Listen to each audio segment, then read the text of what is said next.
welcome to London. We are at the Somerset House and it's great today. London Fashion Week, back to back with London Design Festival. Every time in the shows I see a stunning creature. And of course, you have to befriend that person, and one of them is here right now. Okay, so my name is Bunmi. I'm a stylist, a journalist, a blogger, and I've also worked in architecture. I am London-based, so born and bred Londoner. I'm pretty much into the whole individual style thing.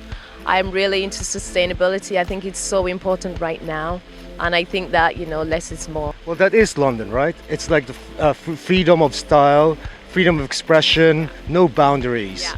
And that's what we love about London, Yeah. and we're proud to be Londoners. I think so too, yes. And I also think that, the thing about being in London is that even if you wear something really wacky and out there, people might look at you and think, what are you wearing? But they leave you be. So there's a live and let live. Everyone just gets on with it, so which is great compared to some other cities. So, yeah. Well, this is what our feature is for this filming. I'll be interviewing a lot of London characters, and we're talking about the London scene, the London lifestyle, and of course the inevitable, yeah, the post-Brexit. But how do you think it's going to affect you as a creative? Well, I freelance and I work for myself, so obviously, as it is, I think that in the fashion industry, when it comes to commercial work, there isn't a lot of paid work anyway. And then in post-Brexit, I just think a lot of creatives maybe they would take off, go to another city that I think works better for them. Obviously, I'm loyal to London, so I will stay here. But it does bother me a little bit in terms of actually getting hold of work, because if a lot of the companies move abroad, then what's going to happen to us? I don't know. I don't think too hard about it, but it's at the back of my mind. And I'm conscious that it could change the state of play, for sure. Yeah, it's quite concerning, right? Like, with fashion, for instance, the big fashion houses in France or in Paris or in Milan, they normally hire Londoners, London creators, because of what they've got to offer. Yes. But what's going to happen next? Well, there's America. Can we get over there? Would we be able to get over there without, a visa and all of that? It's all a big question, right? It's massive. And it's really annoying. It's massive. And nobody knows anything what's happening. Can somebody please tell Boris Johnson to just get out of the way? Anyway, we're not going to get into more politics. No. Let's talk about style. Okay, let's talk Tell about us style. about London styling. I think it's a very individual thing. And oh God, this water is all... Great, I love it. That's why I chose this side. It's all over me.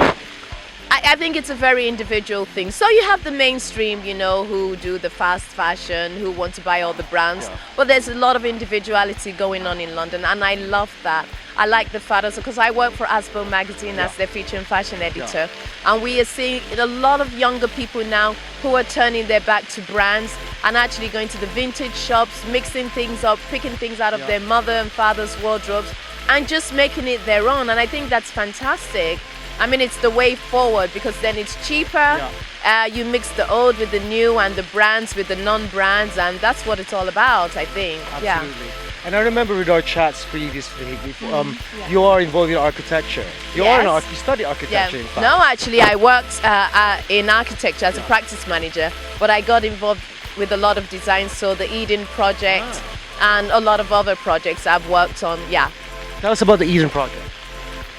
So the Eden project, which is in Cornwall, that is massive now. As you know, it's a big tourist attraction. It's a big tourist attraction. And they really push sustainability. I love the biomes that they have on top of it. Right. And the great thing about those biomes is that it's a replacement for glass. Yeah. So instead of using glass, you have these inflatable biomes that you put air in, and then they clad them on the side. Sorry, I'm getting a little bit technical. No, but great. The beautiful thing about it is that if there's a fire, for example, a lot of buildings with a glass roof, that just all collapses onto people. These biomes, what they do, they just melt and go to the side. So they never drop on people, and that's what's beautiful about it. Yeah, that's the technology that they employed there, which is great. Fantastic. Lastly, I'm sure everybody out there is curious, where did you get all these bits that you've got on? Man, I just say this is the hardest I have tried for London Fashion Week. I am never this dressed up, so I thought I'll make I an always effort. see you, you're always in great color, and I always take pictures of you. Bless you. Okay, so the hairpiece actually was just an old flower that was sitting in my flower vase. It's been there for over a year. I looked at it this morning, just snapped it off and put it in my hair with a little bit of glitter. The kimono is an old vintage one that was given to me. I did a job with another creative and we did a swap of, so I got a few kimonos. So this is my kimono. Bag is from Karen Miller. Again, I've had it for years. Sequins. Yeah, it came with, I thought it would add a little bit of fun to the outfit. And of course, I've given it a good old tie at the back. Yeah. As you can see, because it's really difficult to get everything together.